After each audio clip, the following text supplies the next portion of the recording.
Hola, bienvenidos a Cosplay Presta, soy Shiroichigo y hoy vamos a hablar del fenómeno Magical Girl.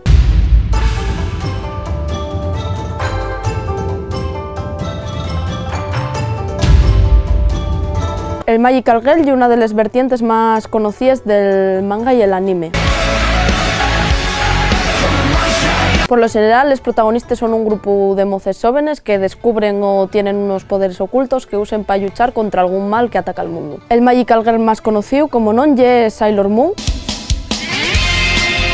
la serie de infancia de un montón de generaciones. Para los que no vos acordéis de qué va, Usagi también traducía dependiendo del país como Bunny, y es la protagonista que en sin saberlo tiene los poderes, y es la princesa de la Yuna y tiene poderes. Y junto con sus guardianes, que son también sus amigues, luchan contra un sinfín de villanos. Al Magical Girl suele caracterizarlo el que los protagonistas de la serie tengan algún tipo de mascota, como en el caso de Sailor Moon, la sogata Yuna.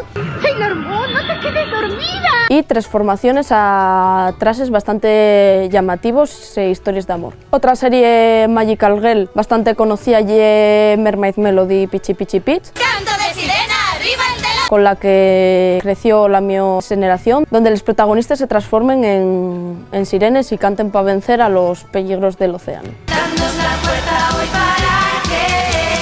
Hay un montón de series Magical Girl per conocidas y inspiráis en este fenómeno, como puede ser pues, la Magi Madoka Mágica,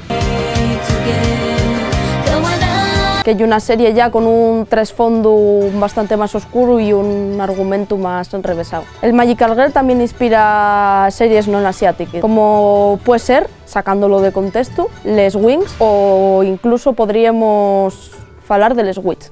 El fenómeno este también se extiende a la moda y podemos encontrar no solo merchandising de esta serie, sino ropa inspirada en lo que son los uniformes y trajes que usen. Y hasta aquí el programa de hoy. Vémonos la semana que viene aquí en el Toldo para Cosplay Presta.